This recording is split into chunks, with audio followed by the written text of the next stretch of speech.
Bienvenue à Bruxelles les gars, où les trajets prennent une toute nouvelle dimension. Aujourd'hui, eh bien, ce n'est pas un simple manque de place ou de retard. Aujourd'hui, on va plutôt parler chasse à l'homme avec des fusils et tout, parce qu'à Bruxelles, voilà, il n'y a pas que des contrôles ou des grèves, il y a aussi des scènes d'action dignes des plus grands films d'Hollywood. Donc, direction Twitter, nous allons discuter de tout cela.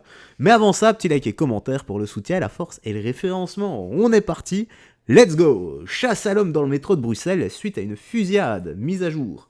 C'est quoi ça? Ouais, donc c'est ici. Donc là, il y a la vidéo. On va vite regarder vite fait. Oh là là. Oh là là, ça tire et tout. Ouah, c'est juste hallucinant. Donc, les forces de l'ordre sont à la recherche de plusieurs suspects à Bruxelles suite à des coups de feu tirés ce matin à 6h15 devant la station Clémenceau à Anderlecht. Depuis ce matin, la police fouille en sous-sol les tunnels de métro entre les stations Trône et Gare de l'Ouest avec pour conséquence une paralysie des métros sur une partie importante de la ceinture. C'est quand même abusé. C'est juste incroyable. New Age, les gars. Voilà, maintenant, c'est carrément chasse à l'homme comme ça devant tout le monde. Et on en parle des balles perdues. Heureusement qu'il n'y a pas eu de drame. Hein. J'espère qu'on va les choper et qu'ils vont en prendre pour leur grade. Bande de petits voyous. Enfin, là, c'est même pas des voyous. Là, vous êtes des criminels, les gars. Tirez comme ça, vous vous rendez pas compte du mal que vous pouvez faire. Sans déconner, remettez-vous un peu en question et quittez un peu le monde de la délinquance et de la criminalité. Et que dirait votre maman ou votre papa s'ils vous voyaient? Sans déconner, reprenez-vous en main. Voilà, et vivez une vie digne, celle qu'un vrai homme devrait avoir, c'est-à-dire protéger sa famille. En faisant ça, vous ne faites rien, les gars. Vous allez juste finir en tôle et laisser votre famille sur le côté. Enfin, c'est pas à moi de vous faire la morale. Moi, je ne suis personne, les gars. Je ne suis qu'un humble messager. Qu'est-ce qu'on a ici? Anas Kazib, la pleureuse, amie de la France insoumise. Les barbus font ce qu'ils savent faire de mieux. La victimisation et la pleureuse. On ne se laisse pas faire. Ok, voilà, allons voir ça, vu que c'est un ami de la France insoumise. Voyons voir.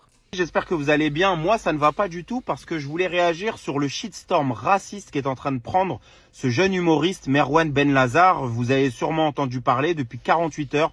Il y a tout un arc des macronistes jusqu'à l'extrême droite, d'accord, les groupes néo-nazis, Le Pen, Zemmour, etc., qui sont en train de s'attaquer à cet humoriste parce qu'il a fait une chronique sur l'émission C'est à vous, d'accord. Il a fait une chronique sur France 5 qui est à mourir de rire. Je vous invite toutes et tous à la regarder. Et les amis, depuis 48 heures, ils sont en train de s'acharner sur lui. Propos islamophobes, racistes, xénophobes, il n'a rien fait. La seule vue d'un arabe, en fait, les insupporte. Ils ne veulent même pas, en fait, qu'on respire le même air que eux, les amis. C'est la réalité. On est en train de voir comment la montée de l'extrême droite, comment la radicalité de l'extrême droite, elle est en train de s'exprimer de plus en plus. Et en fait, maintenant, c'est même pas pour eux. Qu'est-ce que t'as dit, qu'est-ce que t'as fait? Juste ta gueule. Ta gueule est insupportable. Tu vois ce que je veux dire? Ta gueule, le fait que tu sois un arabe. Depuis quand un arabe, il a le droit de parler à la télé? Depuis quand un arabe a le droit d'être humoriste? A le droit de faire une chronique sur le service public? Depuis quand les arabes ont le droit d'exister? C'est ça, les amis, ce qu'est en train de faire l'extrême droite. Et on est en train de normaliser ça, les amis. Moi, je veux lui apporter tout mon soutien plein entier. Regardez, de Pascal Praud a dit quand même, il a dit qu'une étape importante a été franchie dans la conquête islamiste. Oh, voilà, ça chiale, et ça sort sans cesse la carte de la victimisation. Bon, mon gars, l'extrême droite en a rien à foutre de voir des blacks, des arabes, des blancs, des jaunes. Ceux qui veulent, ce qui les importe, c'est l'individu. Est-ce que c'est quelqu'un d'honnête? Est-ce que c'est quelqu'un de droit? Est-ce que c'est un voyou? Est-ce que c'est quelqu'un qui commet des actes de criminalité? Est-ce que c'est quelqu'un qui commet des actes de délinquance? C'est ça qu'on veut. D'abord, on s'intéresse d'abord et avant tout à la personne. Tu es le seul, là en tout cas, tu es la seule personne qui est en train de parler d'arabe. On s'en fout que le gars soit un arabe. Qu'est-ce qu'il a fait? C'est ça qui nous importe, tout simplement. Oh là là là, toujours à mettre la nationalité avant tout. Faut arrêter, les gars, faut arrêter cette politique de victimisation, enfin. On sort maintenant ceci à tout va. Ouais, tu dis ça, t'es un gros raciste, t'es un gros facho, t'es de l'extrême droite, gna gna gna gna gna gna gna gna gna gna gna. Allez, prends un mouchoir et va pleurer ailleurs, et récolte tes larmes, et t'as qu'à les boire, et tu bois ta propre pisse de larmes après, parce que tu ne fais que ça toute la journée. C'est fatigant, hein, c'est fatigant, moi je vous le dis, les gars. On a quoi ici ?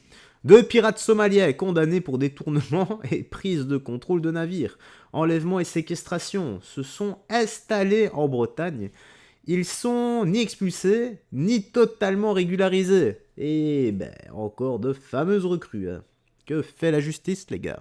2 pirates somaliens se sont installés en Bretagne et qu'ils ne sont ni expulsés par les autorités ni totalement régularisés. Rappelons les faits, ces 2 hommes ont été condamnés pour détournement et prise de contrôle de navire par violence ou menace, enlèvement, séquestration. Mais s'ils n'ont pas été poursuivis pour terrorisme, c'est uniquement parce qu'en fait, l'incident s'est produit en mer. Si le même scénario s'était déroulé sur la terre ferme, on ne parlerait pas de piraterie, on parlerait d'actes terroristes. Et n'oublions pas qu'il y a eu quand même un mort dans cette affaire. 2 pirates somaliens. Voilà où va le monde, les gars. Voilà. T'as 2 gars qui se prennent pour One Piece, mais version ténébreux, tu vois. Vraiment la version Conjuring de One Piece. Donc le mec, il séquestre, il tue, il va voler. Voilà. Et que sais-je d'autre ? Donc je vous laisse imaginer le reste. Bordel, mais que fait la justice ? Ah, la justice totalement laxiste. Voilà, la justice qui est indépendante, qu'elle dit. Oui, mon œil avec. Bon, on a quoi d'autre ici ? Le policier attaqué à Paris, l'assaillant de nationalité somalienne, était sous OQTF.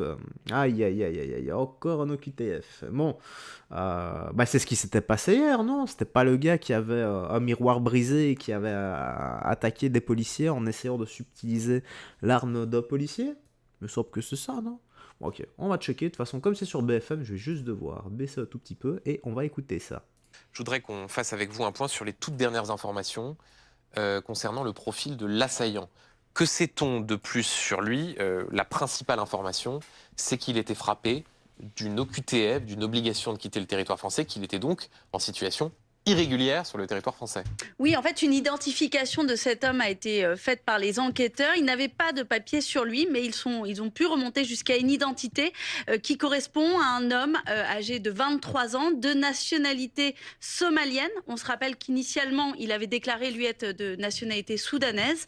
Et cela correspond donc à une personne qui est frappée d'une OQTF, comme vous le disiez, une obligation de quitter le territoire, et qui, d'après le préfet de police de Paris, a fait plusieurs séjours en hôpital psychiatrique. C'est pourquoi il est actuellement examiné par un psychiatre qui devra déterminer à la fois si son état de santé est compatible avec une garde à vue pour répondre aux questions des enquêteurs sur ses éventuelles motivations, sur les circonstances de cette attaque, et puis également pour savoir s'il disposait de toutes ses facultés mentales au moment où il est passé à l'acte, parce qu'on sait par le passé que ce mode opératoire a été employé par des personnes complètement déséquilibrées et qui n'avaient pas forcément de velléité terroriste, mais qui était juste complètement folle. Il n'y a pas d'autre mot pour qualifier ça. Ouais, en fait, ils ont perdu vraiment tous les boulons. Et voilà, encore une fois, on a un taré qui a essayé de tuer des gens. Donc, vous imaginez si c'était pas des policiers, s'ils s'attaquaient à des, je sais pas moi, à des enfants isolés comme ça. Ce qui se serait passé, on aurait encore eu un drame. Et le gars, on l'aurait foutu où ? Peut-être encore en psychiatrie. C'est juste incroyable. Non, en fait, c'est même pas incroyable, c'est devenu la normalité. Voilà. Le biais est devenu le mal et le mal est devenu le biais, les gars. On va lire 2-3 commentaires là. Donc, il n'ira pas en prison. Quelques mois au sein d'un établissement psychiatrique, il sortira avec une prescription médicale. J'aurais bien une solution, mais ça risque de choquer le bourgeois.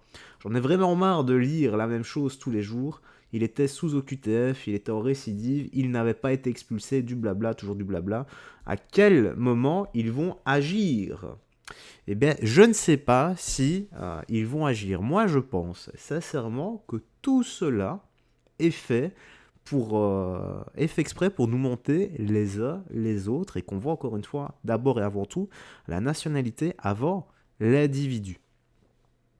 Il y aurait du sens, ce qui pousserait au bout d'un moment le peuple à péter un câble et à faire justice soi-même, ce qui donnerait lieu à une guerre civile. Aïe aïe aïe aïe aïe aïe aïe aïe aïe. Bah, on va peut-être droit vers ça. Je ne sais pas ce que t'en penses, en tout cas, tu n'as qu'à me dire tes impressions, toi, dans l'espace commentaire. La petite news actu se termine ici, tu me dis, toi, ce que tu en as pensé, est-ce que tu penses que... Enfin, est-ce que tu partages mes idées ou pas du tout, un tout petit peu, voilà, tu mets ce que tu veux, toujours avec sagesse et respect, et moi j'aurais rien d'autre à ajouter. Prends bien soin de toi, des gens que tu aimes, et on se dit à la prochaine pour d'autres vidéos. Bye bye, fais très attention à toi, et surtout, que Jésus-Christ te bénisse. Ciao ciao.